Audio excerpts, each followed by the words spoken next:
స్వాతంత్ర్యం వచ్చినప్పటి నుండి దేశంలో మతతత్వ రాజకీయాలు చేస్తున్న కాంగ్రెస్ పార్టీ ఇప్పటికైనా వాటిని మానుకోవాలని బీజేపీ రాష్ట్ర అధికార ప్రతినిధి పెద్దిరెడ్డి రవికిరణ్ హితవు పలికారు. కాకినాడ బీజేపీ కార్యాలయంలో తుమ్మలపల్లి నారాయణ ఆధ్వర్యంలో ఏర్పాటు చేసిన మీడియా సమావేశంలో పెద్దిరెడ్డి రవికిరణ్ పార్టీ ఉపాధ్యక్షులు పాల్గొన్నారు. ఈ సందర్భంగా పెద్దిరెడ్డి మాట్లాడుతూ దేశంలో మతతత్వ రాజకీయాలకు తెరలేపింది కాంగ్రెస్ పార్టీ అని ఆరోపించారు. ఇప్పటికైనా ఇటువంటి చర్యలు ఆపకుంటే భారీ మూల్యం చెల్లించవలసి వస్తుందని హెచ్చరించారు.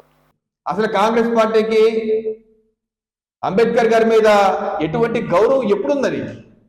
స్వతంత్రం వచ్చాక వారిని మంత్రివర్గంలో తీసుకోమని చెప్పింది గాంధీ గారు, వద్దని చెప్పింది నెహ్రూ గారు. అలాగే వారు రిజైన్ చేసి వెళ్ళిపోతుంటే వారు ఉన్నా లేకపోయినా పెద్దగా ఇబ్బంది లేదన్నటువంటి పార్టీ కాంగ్రెస్ పార్టీ.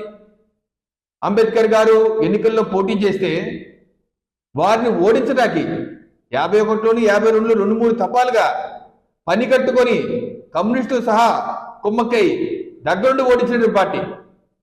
అలాగే అంబేద్కర్ గారికి భారతరత్న ఇమ్మంటే నెహ్రూ గారు, ఇందిరాగాంధీ గారు వారికి వారు భారతరత్న ఇచ్చుకున్నారు, కానీ అంబేద్కర్ గారికి ఎప్పుడు ఇవ్వలేదు. అలాగే అంబేద్కర్ గారు పుట్టినటువంటి ఊరు మావో ఏదైతే ఉందో మధ్యప్రదేశ్లో, అదొక పుణ్యక్షేత్రంలా చేయమంటే అటువంటిది వాళ్ళ సొంత డబ్బులతో చేసుకోవాలి, కానీ ప్రభుత్వ ఖర్చులు చేయదన్న పార్టీ కాంగ్రెస్ పార్టీ. కానీ వాళ్ళ సమాధులు మాత్రం అత్యంత రంగరంగ వైభవంగా ప్రజాధనంతో చేసుకున్నటువంటి పార్టీ. ఇటువంటి పార్టీ ఈరోజు ఏం మాట్లాడుతున్నారు? రాజ్యాంగాన్ని అనేక సార్లు సవరించి ఏం చేశారు? వ్యక్తి స్వేచ్ఛ హరించడానికి సవరణ చేశారు. అలాగే దేశంలో ఎమర్జెన్సీ విధించారు.